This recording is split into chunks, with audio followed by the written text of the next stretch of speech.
The United States government knew about the ET presence no later than July of 1947, Roswell. Made the decision at that time to keep that from the American people. But witnesses for a number of these shutdowns came forward.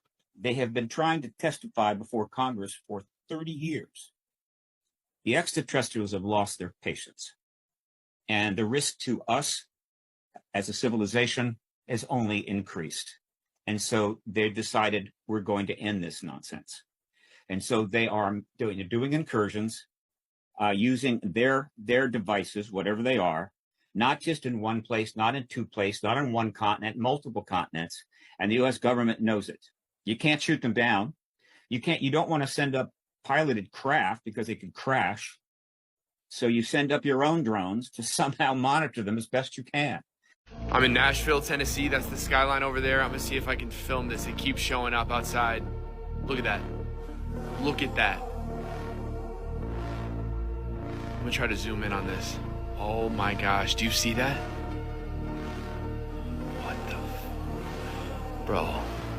I've seen it all over TikTok. Now I'm literally seeing them in person. This is right next to Nashville, Tennessee. Right in Nashville, Tennessee.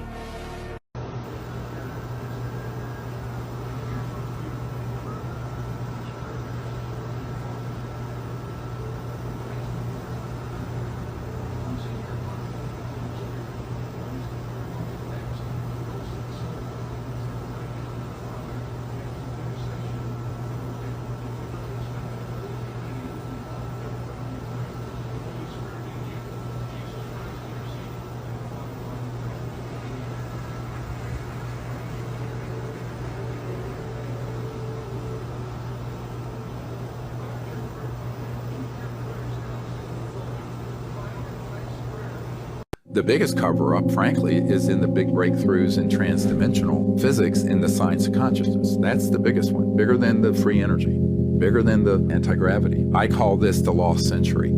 There's a century of evolution on this planet that has been sidelined into the gutter of endless war and ignorance and cover-ups. Our spirituality and social development has lagged way below our technological abilities to destroy the planet and be a threat to other worlds. Right. So we're in this sort of transition phase that's fraught, and these civilizations know that. So that's sort of the big picture. But there's many of these civilizations are specifically interested in human contact and development of consciousness, but also humans understanding sort of the conscious universe so that we can understand their way of living, their travel, their communication, their paradigm.